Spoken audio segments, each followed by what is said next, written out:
The walls are finished in this room to the point where the original trim can finally go back on, so that's what we're working on here.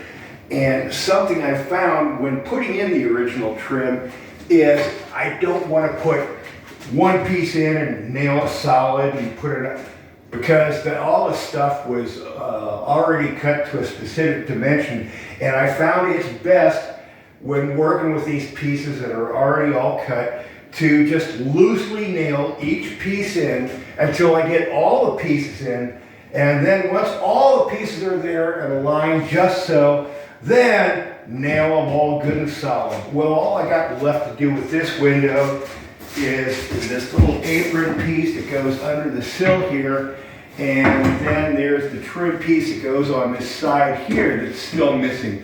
Now, I do not want to put this thing on until I get that trim piece on the side installed, so that I can make sure that I get this thing aligned properly side to side. And well, one little bugger about putting that side piece of trim in is, well, when I went to replace it, I noticed it was a bit splintered, so I had to do a little bit of repair. It's all clamped up. The glue ought to be dry by now. That's something I'll be working on after the video's over. And well, that's that window. Then we're going to come over to this other window here. This one. Now this one's really kind of bugging me. There we are. Same thing here. All these pieces are just kind of loosely nailed in. Now that I've got them all here, I want to do some alignment and throw some nails in these outer trim pieces before I nail everything all good and tight. And then I come down to the apron that goes down here. Now, oh boy, I wish I had caught this earlier, but I only discovered it as I'm doing this trim thing.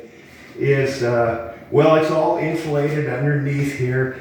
The original framing's right there, and I stopped the drywall at the original framing. And when I go to put this apron piece in, well, I notice that, geez, well, right here, the drywall doesn't even quite make it to the bottom of this thing. And clearly, I have nothing to put nails into here. And well, there are no nail holes in the thing originally. So what I'm going to do is I'm going to add a piece. Just cut a piece of 1x scrap, whatever I got laying around. Drilled some holes in it with pilot holes and countersunk, as I always recommend. And I'm not even going to worry about drywalling over it. What I'm going to do, well, let's just get to it. I got the screws started here. And there we go. Run this thing in. Just barely behind the face of the drywall.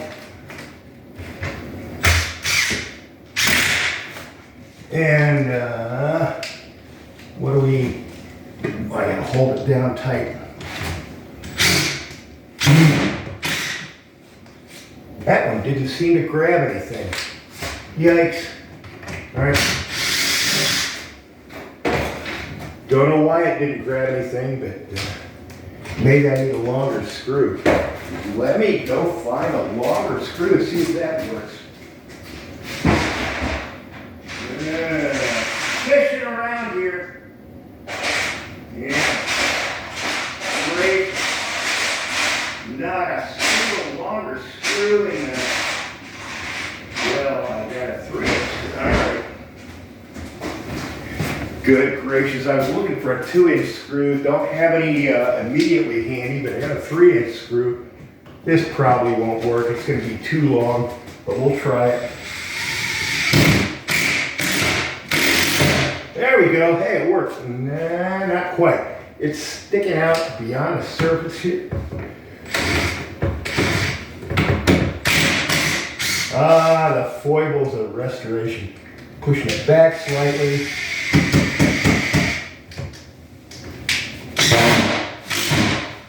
There we go. All right. Now, as I said, I got this almost flush with the drywall. It's just back just slightly. And then this thing's going to be going right over it. But, well, doggone it. I think what I need to do is slather some mud on here.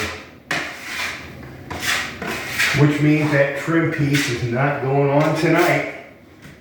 Because I gotta wait for this mud to dry. And it's probably gonna take 2 or 3 coats of this slop before I can call it done.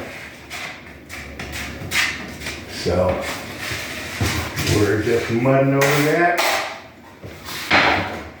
And we don't need, like I say, don't need the drywall.